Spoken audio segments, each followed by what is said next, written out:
See it? Nothing I say is meant to reflect my own opinions about the facts of the case. As jurors, you are the ones who will decide this case. Your responsibility as jurors is to decide what the facts of the case are. This is your job and no one else's. You must think about all the evidence and all the testimony and then decide what each piece of evidence means and how important you think it is. This includes how much you believe what each of the witnesses said. What you decide about any fact in this case is final.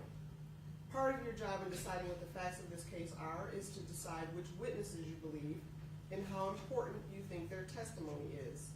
You do not have to accept or reject everything a witness says. You are free to believe all, none, or part of any person's testimony. In deciding which testimony you believe, you should rely on your own common sense and everyday experience. However, in deciding whether you believe a witness's testimony, you must set aside any bias or prejudice you have based on the witness's race, national origin or ethnicity, gender, gender identity or sexual orientation, or religion, age, or socioeconomic status. There's no fixed set of rules for judging whether you believe a witness, but it may help you to think about these questions. Was the witness able to see or hear clearly? How long was the witness watching or listening? Was anything else going on that might have distracted the witness? Does the witness seem to have a good memory? How does the witness look and act while testifying? Does the witness seem to be making an honest effort to tell the truth, or does the witness seem to evade the questions or argue with the lawyers? Does the witness's age or maturity affect how you judge his or her testimony?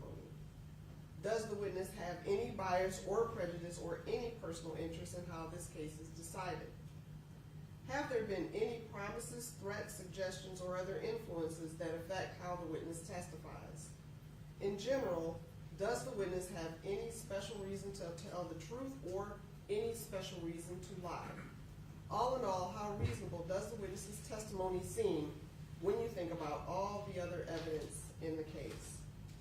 When it is time for you to decide the case, you are only allowed to consider the evidence that was admitted in the case. Evidence includes only the sworn testimony of witnesses, the exhibits admitted into evidence, and anything else I tell you to consider as evidence. The questions the lawyers ask the witnesses are not evidence. Only the answers are evidence. You should not think that something is true just because one of the lawyers asks questions that assume or suggest that it is. I may ask some of the witnesses questions myself. These questions are not meant to reflect my opinion about the evidence.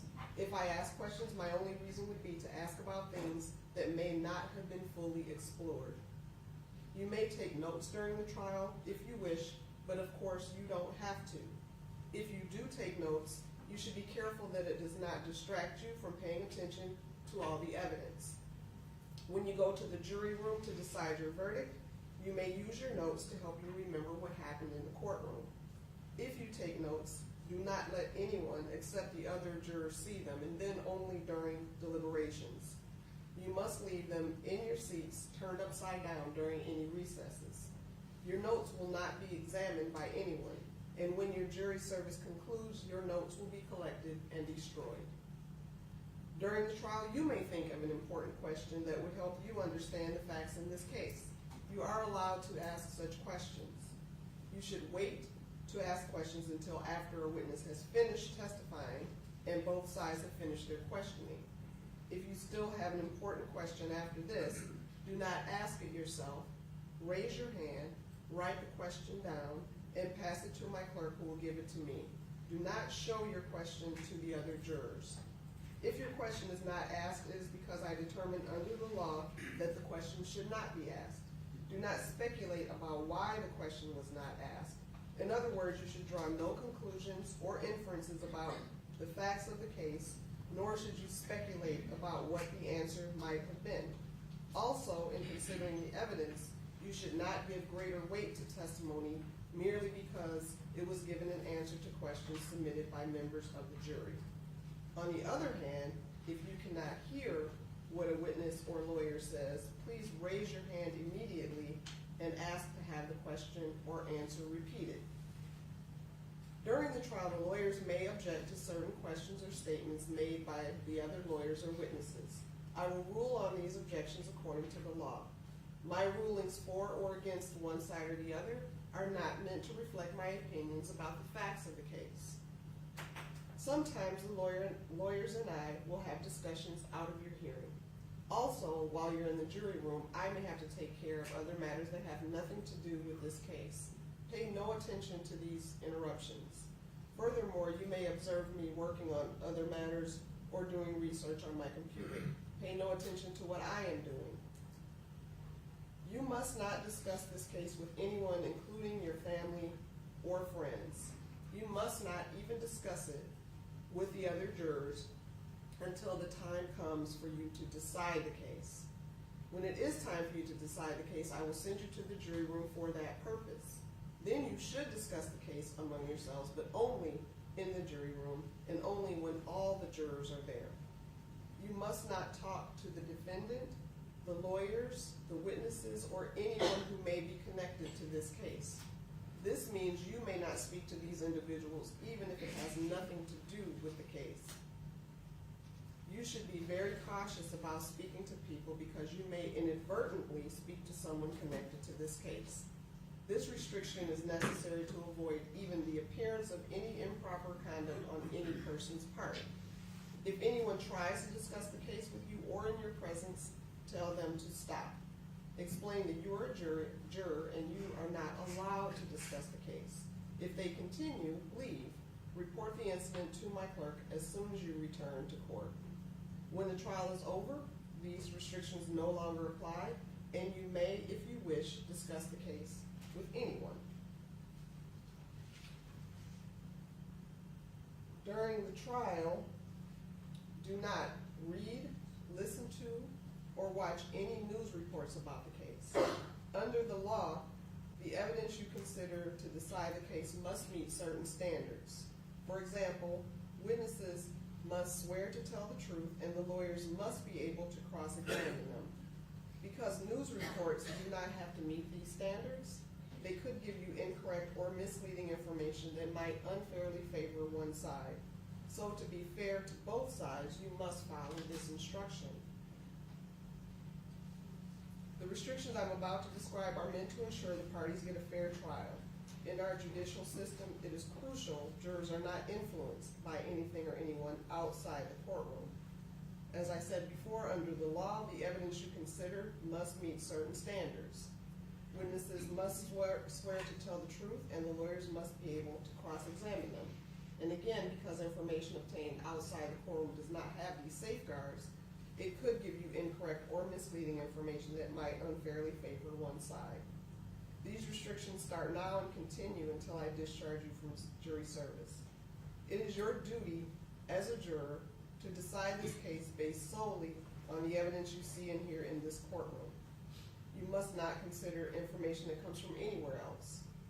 This means that until you deliver your verdict, you must not read, watch, listen to, or receive any information, including opinions or commentary about the case, whether in newspapers, on television, the radio, the internet, or on social media platforms.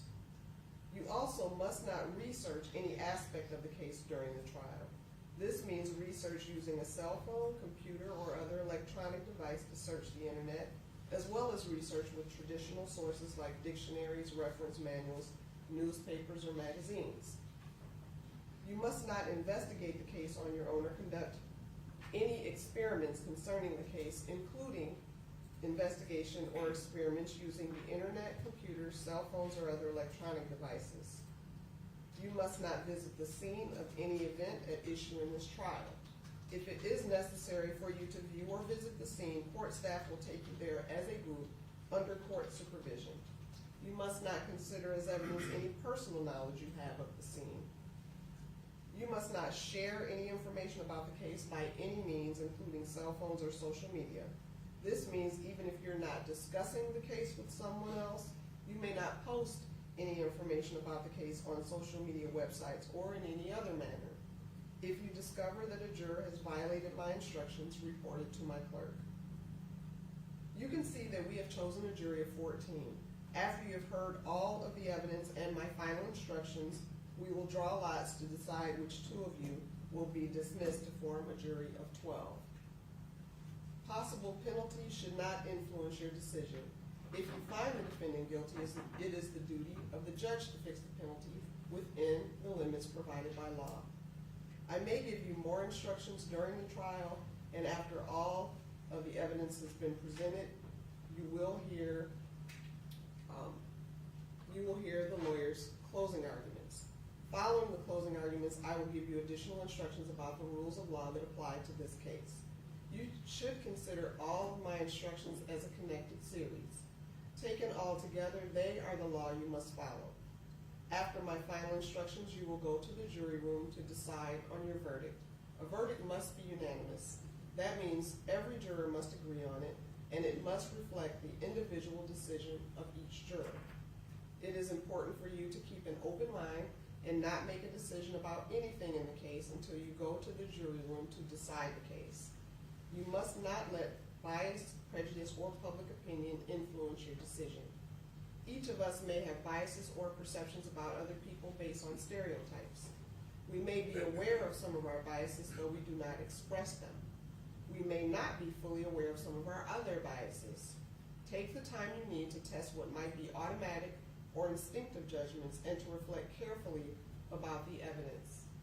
I caution you again to avoid reaching conclusions that may have been unintentionally influenced by stereotypes.